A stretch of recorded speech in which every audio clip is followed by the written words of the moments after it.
லாஸ்லியா நீ என்ன காஸ்லியா என்று கவின் பாடியதுதான் லாஸ்லியாவை பார்க்கும் போதெல்லாம் ஞாபகம் வரும். பிக் பாஸ் 3வது சீசனில் கலக்கிய அழகு தேவதை. இலங்கை தமிழ் குழந்தைத்தனம் சுருக்கென்று வரும் கோபம் என ரசிகர்கள் இவரிடம் ரசித்தது அதிகம்.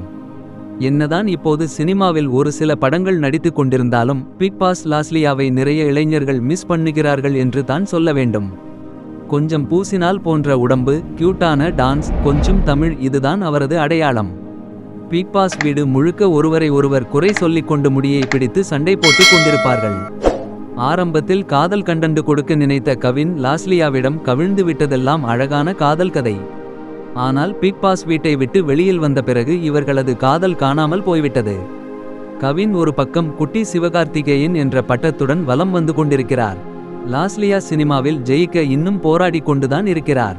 சமீபத்தில் தான் நடித்த ஹவுஸ்கீப்பிங் படத்தின் ப்ரமோஷனுக்காக பிக் பாஸ் 8வது சீசன் சிறப்பு விருந்தினராக போயிருந்தார்.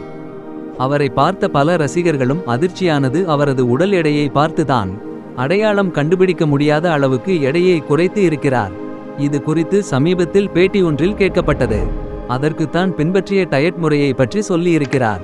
அதாவது தன்னுடைய டயட் முறையில் அதிகமான புரோட்டீன் மற்றும் ஃபைபர் உணவுகளை எடுத்துக்கொண்டாராம்.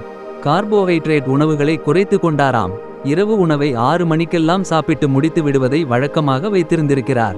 இதை தவிர்த்து பெரிய அளவில் டயட் பிளான் எல்லாம் எதுவும் அவருக்கு கிடையாது. விரதம் இருப்பது, ஒர்க் அவுட், அரிசி சாப்பாட்டை தவிர்த்து விடுவது என நிறைய கஷ்டமான முறைகளை பலரும் பின்பற்றி வருகிறார்கள். ஆனால் லாஸ்லியா ரொம்ப எளிமையாக உடல் எடையை குறைக்கும் முறையை சொல்லியிருக்கிறார்.